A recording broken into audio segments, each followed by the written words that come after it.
Assalamualaikum warahmatullahi wabarakatuh. Perkenalkan, nama saya Muhammad Marus Alif dengan NIM 21080360052 dari kelas Kimia 2B. Di sini saya akan menjelaskan tentang ayat Al-Qur'an yang berkaitan dengan fenomena pendidikan, fenomena ilmu biologi, ilmu kimia, ilmu fisika, ilmu matematika, dan ilmu teknologi dan informasi. Ayat pertama tentang pendidikan yang berasal dari surat Al-Luqman ayat 13 yang berbunyi, Bismillahirrahmanirrahim. Wa idz qala Luqmanu li abi wa huwa ya'iduhu ya bunayya la tusyrik billah innasyarka ladulmun adzim. Yang artinya, dan ingatlah ketika Luqman berkata kepada anaknya, ketika dia memberi pelajaran kepada anaknya, wahai anakku, janganlah engkau mempersekutukan Allah. Sesungguhnya mempersekutukan Allah adalah benar-benar kedoliman yang besar. Aspek kandungan pendidikan dalam Quran Surat Luqman ayat 13. Yang pertama, nasihat adalah salah satu cara mengajak seseorang kepada kebenaran. Tidak ada seorang pun yang tidak memerlukannya. Dan yang kedua, sebagian riwayat menjelaskan bahwa Nabi Muhammad SAW berkata kepada Jibril, nasihatilah aku. Dan yang terakhir, ketika memberikan nasihat, pertama kali yang kita lakukan adalah mengarahkan pikiran kita dan konsentrasi pendengaran kepada kita.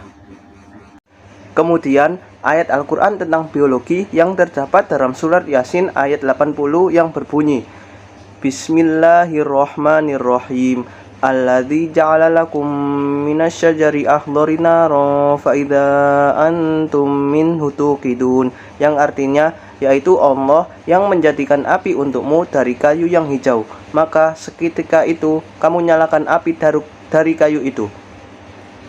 Pada ayat ini disebutkan bahwa Allah juga memerintahkan Rasul-Nya untuk menjelaskan kepada orang-orang musyrik tersebut bahwa yang akan menghidupkan kembali tulang-tulang lapuk tersebut adalah Allah Subhanahu wa Ta'ala yang telah menciptakan untuk mereka.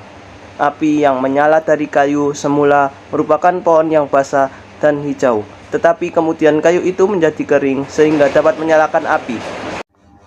Selanjutnya, ayat Al-Quran tentang ilmu kimia yang berasal dari surat Az-Zalzalah ayat 7 yang berbunyi, Bismillahirrahmanirrahim. Faman ya'mal mithqala dzarratin khairan yarah.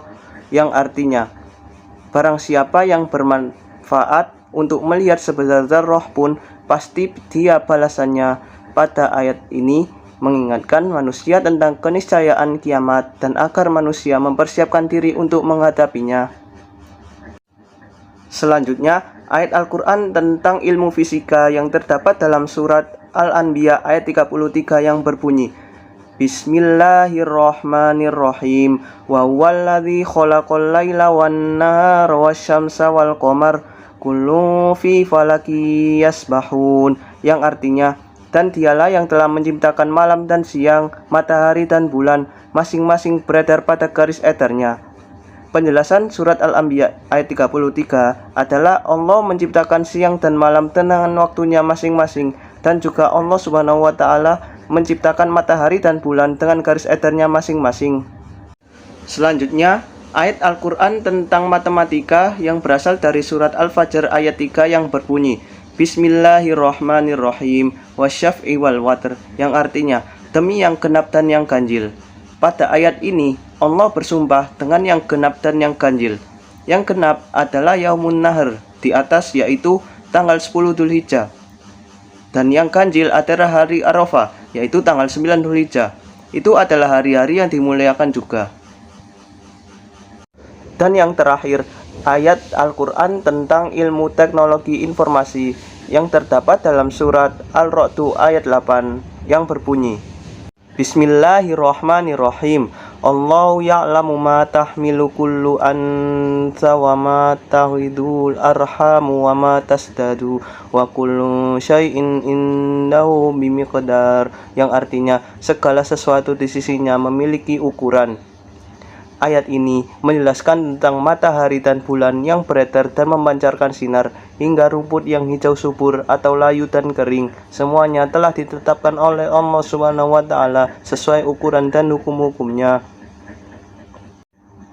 Sekian video dari saya, dan apabila terdapat kesalahan mohon dimaafkan. Akhirul kalam, wassalamualaikum warahmatullahi wabarakatuh.